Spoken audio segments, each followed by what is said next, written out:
Hey everybody, how are you today? Today is Saturday, May 30th.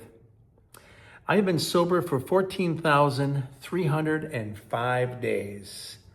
39 years, 1 month, 27 days, 469 months total. And we keep climbing. We always have some sort of theme or something we want to look back, something we want to reflect on.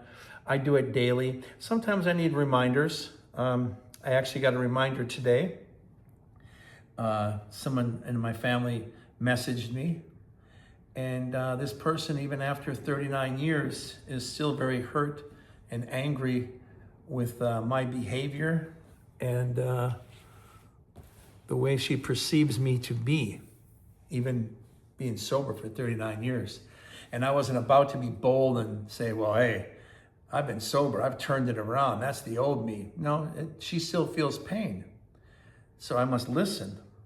I must accept it. I must let it sink in. Shocking and hurting, that's for sure. But I can't just disregard it and say, well, I'm sober now. You can't, how dare you come to me like that? No. I'm the one that started the transgression, so I'm the one that has to answer for it. So I answered her as honestly as I could and apologized and told her that that was one of my bigger regrets and something that I was never able to resolve. I wasn't going to tell her that 95% of my past has been resolved after all these years. Well, clearly not with her, and she doesn't need to hear stats like that, because that would sound like I'm justifying my behavior that she felt and was slighted by, and that it affected her. She also went through therapy, which is a great thing. I encourage everyone to do that. And I could tell by the way she spoke, the way she texted, she had therapy. I'm not going to critique, but she had an axe to grind, but obviously she did. And I let her grind it. Let her grind it as best she could. Even told her that she was welcome to give me more feedback at a later date, at any time. And that she's absolutely right. And she's very brave to come to me, and she's head and shoulders above her peers and me. So I relinquished everything to her. So hopefully she could get some sort of pause and some sort of resolution from it. She may just hit me in another 39 years and tell me I'm still a piece of crap. Cheers. Even though you're on a winning streak, doesn't mean you're going to win everything. And the goal is to be open and honest as you possibly can, and I was with her. So, if anything, she's going away with a win, and maybe she'll come back for another. And I'll accommodate her with that, with my apologies, and see what she has to say in specific, and then I'll answer to that as well. Sometimes, after years, you're like, did I even say that? You don't even remember. But if someone's telling you it, and they're hurt by it, well, chances are you said it. So it's something you need to resolve, and something you can hopefully resolve for them, because they're the ones that went through the pain. They're the ones that are going through the pain. They're the ones that have suffered at the hands of your behavior. This wasn't a physical altercation or anything like that, but it was emotional, and emotional is painful. And I don't want to disregard that. So it was kind of a shock to me. 39 years, I'm feeling good, feeling sober. Boom, this came out of nowhere, but it was legitimate. So I had to acknowledge it, and I had to apologize profusely over and over again. And then I don't know how the internet works. Then it was like, I guess it's on disappearing mode or something. Like you're gonna sends them a message and then it disappears in 24 hours. I don't understand what that's even about. Because to me, if you're going to say something, say it and leave it. Leave it to stand. Show your friends, show everybody else what you said to this individual. You know, empower yourself. So I hope she keeps the message anyways. But it's, you never know. You never know when you wake up what's going to happen, how the world's going to turn. Are you on a roll, or did something bad going to come your way, you know? Now, and I'll probably touch on that again before I leave. I was going to talk about today, you know, the happiness one day at a time. Even though I got blasted right in the teeth today, I feel happy that I was able to apologize and connect with her, and hopefully she finds it sincere. Hopefully she'll come back. May 30th, this is interesting. What I do is important. Oh, look at that. The smallest little task in a day-to-day life contributes to the overall humanity of the universe. Saint Teresa. Every task, every job that contributes to the overall harmony of the universe is good. Every trade has its value. The window washer, the housewife, the plumber, the physician, all play a role in creating harmony in social universe. Today, I am proud of the work I do. I am happy to contribute to the harmony of the universe. What I was going to talk about before I got distracted with these messages today, a lot of times we think we're bigger than we are when we're doing drugs. Our ego gets super inflated. So all of a sudden you're a rock star. All of a sudden you're Cardi B, the rapper. You're all this and a side sandwich and a drink on the side. And when you're doing coke or you're doing heroin or you're just drinking and you're trying to fill that tear in your hole, that hole in your soul.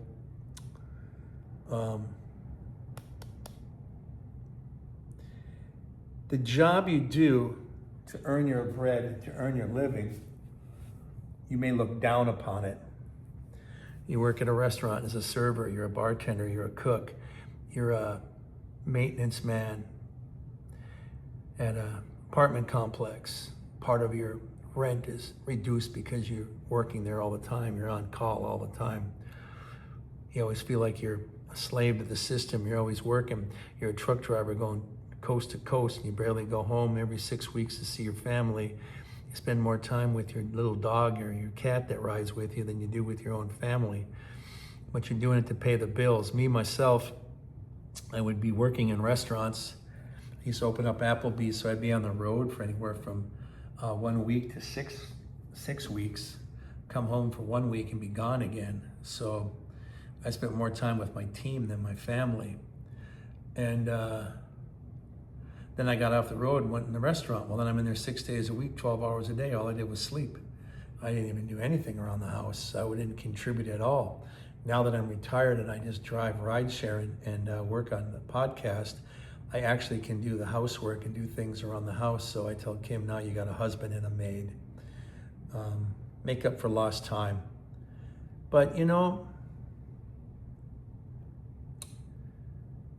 these are important things. And sometimes if we're in the middle of our drug use, we think these are meaningless, menial little things, just nothing.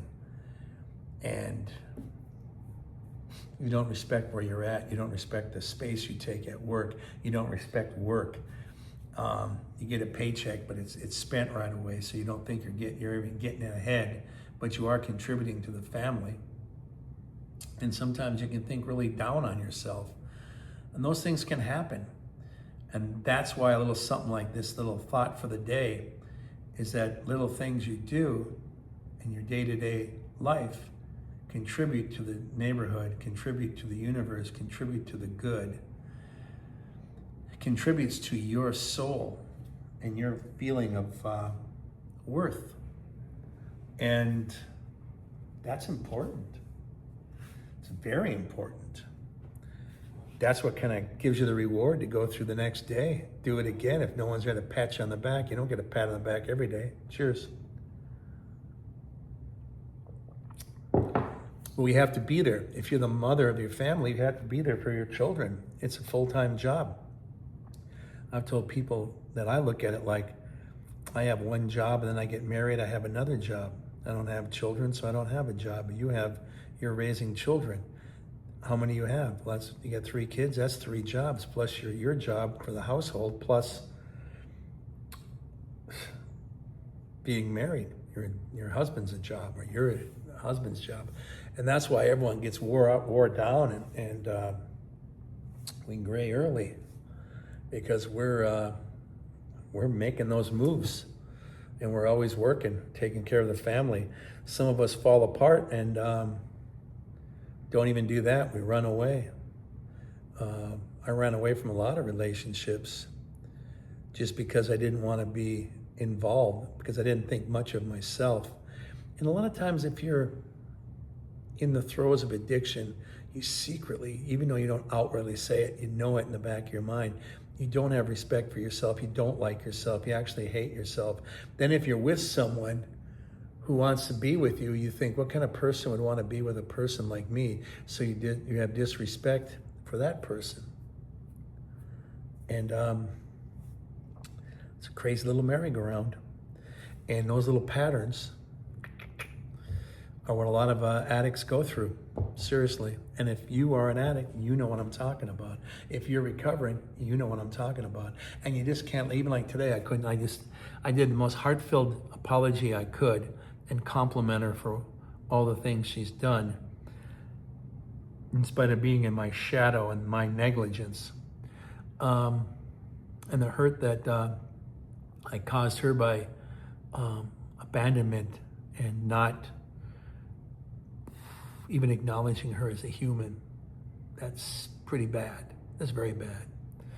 And I just wanted to apologize as best I could. Hopefully she'll talk again to me. That's the thing, you just do the best you can. And that's why, like when you do the 12-step program, once you finish it, it's like, it's gonna sound dumb and dated. I used to play Nintendo, and I used to play until I got Nintendo thumb, and I played Super Mario. And I went through all the different boards, I call it, and everyone said, oh, I know you're old because they're called levels. Oops, I call them boards like game boards. But I went through all the boards, did it, rescued the princess, the flag went down, yay! And it starts all over again. That was it, there was no fanfare after that. I was like, what? I worked so hard and that's all I get? Sometimes that's all you get. But I stopped playing video games then at that point.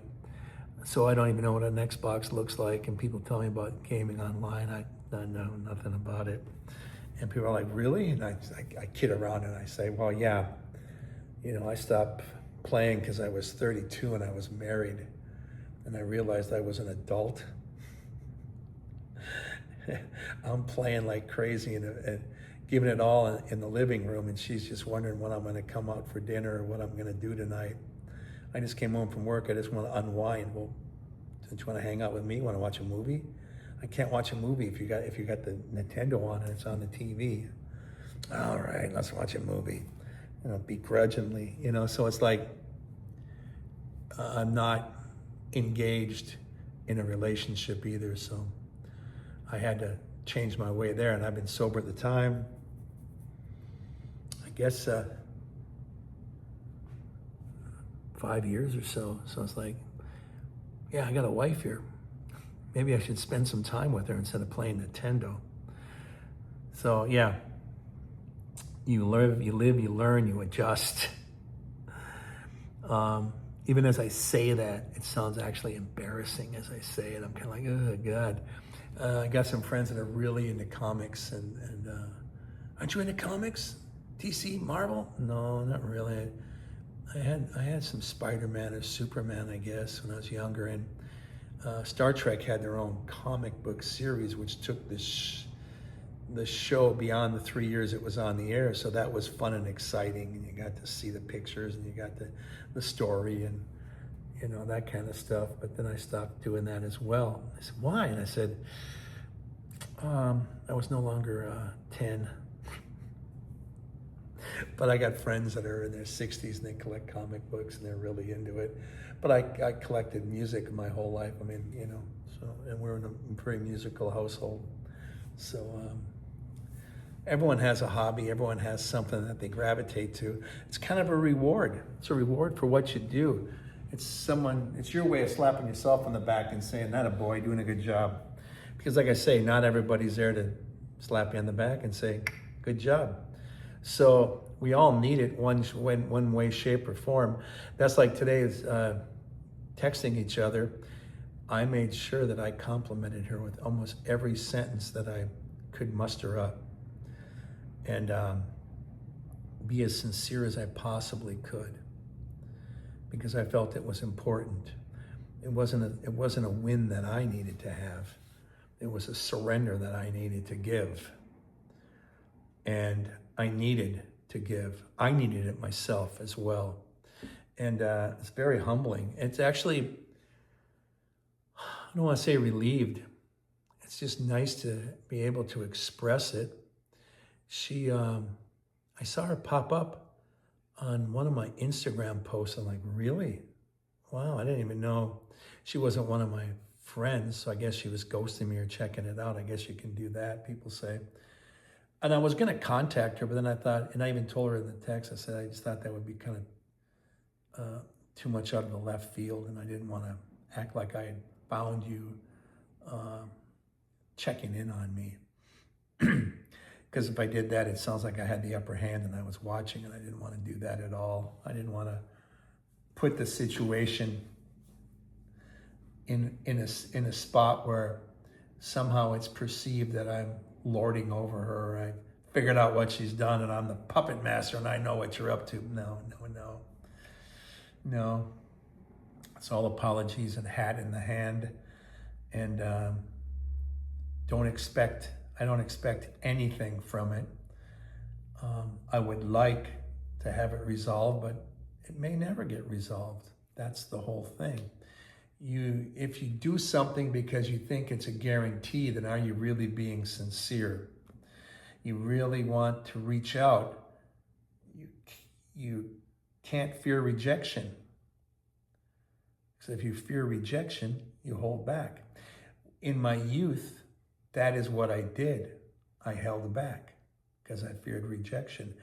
And if she rejected me, then I would be losing power to her, and that was just some petty little childish notion that I had. However, if you're drinking and doing drugs, that is a power notion that plays in your mind every single day.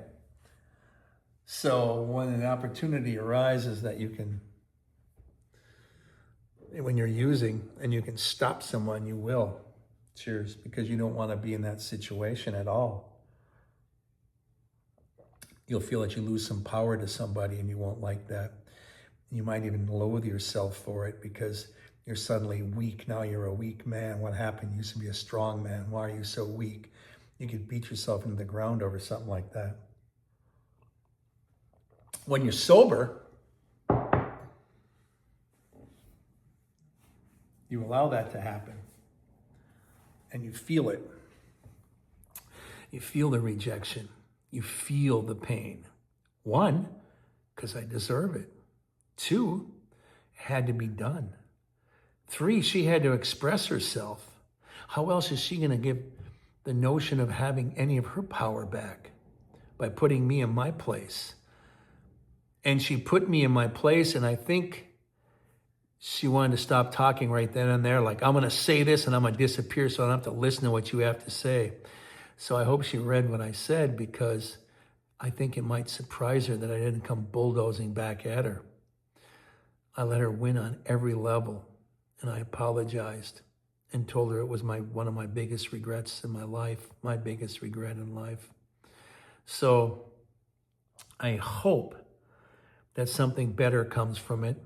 I can't expect anything to come better of it, but a lot of people are hurt in this whole world. You're hurt, I'm hurt, she was hurt. Everyone has that tear and that hole in their soul. And she was expressing that to me. And even though she's going through therapy, I can tell by her words that it's still very fresh. So I need to treat that with kid gloves. No way should I be plowing into that one. And no way should I come away thinking that I should win that argument. No, not at all. I have no right. And I have no right to expect her to accept my apology. And I have no right to ever talk to her again. It's up to her to talk to me, not for me to chase her. And perhaps one day I might just down the road just say, I was thinking about what you said, and you're absolutely right. I just wanted to apologize, and I hope one day that we could have a conversation over this so I can personally apologize to you. Let her know that I wasn't full of beans when I did that, when I said that to her, you know. I mean, it's important that we tie up loose ends. That's the whole thing about the 12 steps. And once you get to the 12th step, just like Super Mario 2, you get up there and you rescue the princess and the flag goes down. Hey, I made it to the 12th level. I apologize to a lot of people. And what? I got to start all over again? Oh, man, sobriety's a lot like Mario 2. Shoot. Yeah. Because we're in a world where we think it's a quick fix, like I'm going to run the 440, you're going to give me a medal. I'm going to run the marathon, you're going to give me a medal. Then what? You run again and again and again. I have to run every day? Yeah, you have to move every day. You have to go to work. You have to pay for your bills. You have to pay for your family. You have to pay for your little land that you've etched out on this sweet world. And on the day off, hopefully you don't spend too much and you can actually put your feet up and relax and take great pride in what you're doing with yourself and your family and your neighborhood. And then do it again, do it again, do it again, which is a Kinks song too. Get up and do it again, do it again, do it again.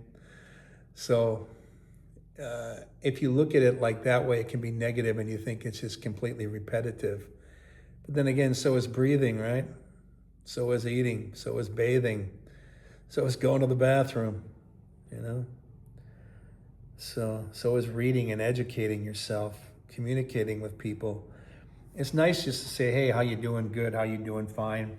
But I communicate more personally with my emotions, and I always try to make sure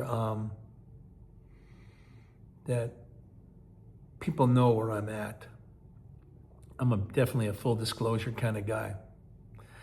And when you become sober, I think you will become that way as well. And as you're becoming sober, and then when something like happened to me today, someone in your past comes popping in and puts you in your place and tells you exactly what they think of you.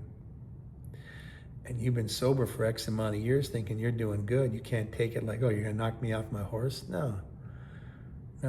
God bless them for saying that. God bless them for having the strength to come at you with it like they did to me. That's the important thing. That's what really counts. And I can take pride in the fact that I believe that I did the best I could, trying to make amends and apologizing. And hopefully hopefully I left the door open for her to come back and talk more. But it's still her decision, and it's her way of life that is important, not mine. Her angle and her look at life is important, not mine. So, with that being said, I'm going to leave it like that. Take reflection in your sobriety, in your life today. And if there's someone in your, like I've been doing this for 39 years, and I pretty much apologize to everyone, and some people just said, every now and then they come up again, and I try to apologize again, and their response still might be, I'll try again at a later date. Because you get to the 12th step and you try to, you're not apologizing to people that already accepted your apology. You have to find the people again that do not accept it. So it is a bit of a gauntlet, and you have to keep running it and get up and do it again, do it again, do it again. And then you start all over on the first step. So it's life, and it's important that you acknowledge it and do the best you can. That's all you can do. Some of us can do better than others, and some of us maybe not. But it's not a competition. You only compete with yourself. Now, Patreon people, thank you so much for always joining me on the daily sobriety vlog. I really appreciate it. Venmo, Cash App, buy me a coffee, ding, ding, ding, chime, all the folks that help with our outreach program. Very important that we keep helping people. Remember to fix that hole in your soul, that little tear in your soul. It comes, it goes, it ebbs and flows. It's always there, and you always want to acknowledge it and take care of it. And today, for me, feeling pretty good. Oh, unexpectedly ripped wide open. Time to reassess and start doing the hard work again with myself, for others. But if I do it for myself, then other people will benefit from it as well. Cheers. Before I go, let's do the stats one more time. Today is Saturday, May 30th. I have been sober for 14,305 days. 39 years, 1 month, 27 days, 469 months. How are you doing on your sobriety? Comment. Reach out to the community down below. We're a very tight-knit family, and we're growing, and that's just completely exciting for us all. With that, I will leave you with Ringo's famous closing salvo on mine. There's Ringo right there. Peace and love, everybody. Peace and love. I love the fact that you join us. I love the fact that you're working on getting sober and going in the correct direction and doing the best you can for yourself, your family, your community. Thank you very much. I love you all. On the next, that's not insincere. Love you all. I love you all. And I'll see you on the next sobriety video, daily sobriety video vlog. Thank you. Love you. Bye.